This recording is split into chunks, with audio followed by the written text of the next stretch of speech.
Hi guys, first క్లాస్లో while loop అంటే ఏమో చూసాం. ఈ క్లాస్లో డూ వైల్ లూప్ అంటే ఏమో చూద్దాం. Like Java, the code will loop is control flow statement. The execute a block of code at least once without checking the condition and then repeatedly execute the block or not depending on a boolean condition and the end of do while loop. While block ఇక్కడ ఏమంటే జావాలో చూసామనుకో, do while loop అనేది control flow statement అనేది బ్లాక్లో code of at least once అనేది execute అవ్వాలి. First block of కోడ్లో ఉన్న కోడ్ అనేది ఎగ్జిక్యూట్ అవుతుంది.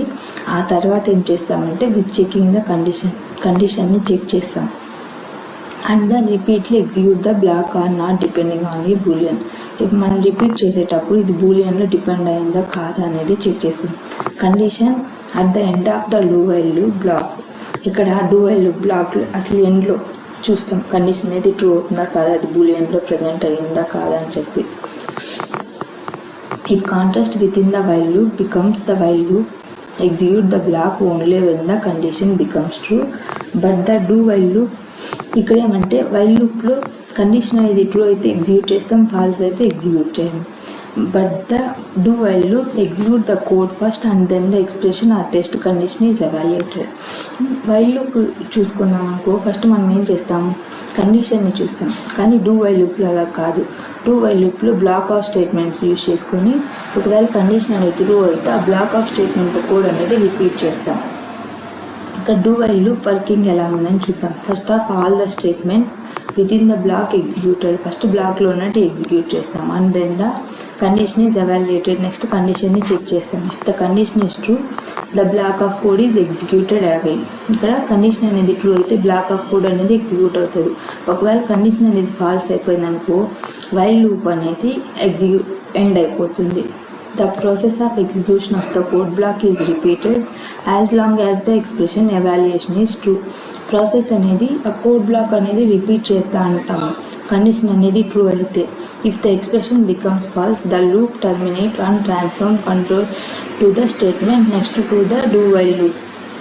ఇక్కడ ఏమవుతుందంటే టర్మినేట్ అయిపోతుంది వైల్ లూప్ అనేది ఒకవేళ ఫాల్స్ అయిపోతే. It is also as post test loop. The while loop do while లూప్ని మనం ఇంకా ఎలా పిలిచవచ్చు అంటే పోస్ట్ టెస్ట్ లూప్. అంటే టెస్ట్ చేయకముందే కోడ్ ఎగ్జిక్యూట్ చేయడం అనే అర్థం. నెక్స్ట్ సింటాక్స్ చూద్దాం. డూ నెక్స్ట్ ఏం చేస్తామంటే మనకి ఏమైనా ప్రోగ్రామ్ కోడ్ అనేది ఎగ్జిక్యూట్ చేస్తాము. నెక్స్ట్ ఏం చేస్తామంటే లాస్ట్లో వైల్ని చూస్తాం. వైల్ని చూసి కండిషన్ అనేది ఏమో చూస్తాం. ఫ్లో చార్ట్ చూద్దాం. వైల్ లూప్ అనేది స్టార్ట్ చేసాం. ఎగ్జిక్యూటర్ లూప్ బాడీ అంటే కోడ్ని ఎగ్జిక్యూట్ చేసాం. తర్వాత టెస్ట్ కండిషన్ యూజ్ చేసాం. టెస్ట్ కండిషన్లో ఫాల్స్ అయితే వైల్ లూప్ అనేది ఎండ్ అయిపోయింది. టెస్ట్ కండిషన్ ట్రూ అయితే ఎగ్జిక్యూట్ ద లూప్ బాడీ అనేది మళ్ళీ రిపీట్ అవుతుంది. ఓకేనా, ఒక ఎగ్జాంపుల్ చూద్దాం. ఇక్కడ ఫస్ట్ ఏం చేశాడు, వేరియబుల్స్ తీసుకున్నాను, ఫ్యాక్టోరియల్స్ యూజ్ చేశాను. వేరియబుల్స్ నెంబర్ 6 వచ్చి ఫ్యాక్టోరియల్ 1 యూజ్ చేశాను. డూ ఇక్కడ ఏం ఫ్యాక్టోరియల్ ఇంటూ నెంబర్స్ ఇచ్చాను. నెంబర్ ఎంతవరకు అయినా ఇది తీసుకోవచ్చు. వైల్ లూప్లో నెంబర్ గ్రేటర్ దాన్ 0 తీసుకున్నాం. మనం వచ్చే నెంబర్ ఎలా ఉండాలంటే గ్రేటర్ దాన్ 0 ఉండాలి. Print factorial of the 6 is factorial అని చెప్పా. ఇక్కడ ఏం చేసామంటే 6 ఒకవేళ 720 6కి 12 తీసుకున్నాం అంటే 0 కంటే ఎక్కువ ఉండాలి ఫ్యాక్టోరియల్స్ అనేవి ఫైండ్ అవుట్ చేస్తే. అంటే 720 6తో చేసామనుకో 6 1s 6 2s 0 వస్తుంది, 120 వస్తుంది. మళ్ళీ ఎలాగా అంటే 1 times కంటే ఎక్కువ రిపీట్ అవుతుంది కదా ఫ్యాక్టోరియల్ ఫైండ్ అవుట్ చేసేకి. అలాగా. Thank you guys. నెక్స్ట్ క్లాస్లో ఫార్ లూప్ అంటేమో చూద్దాం.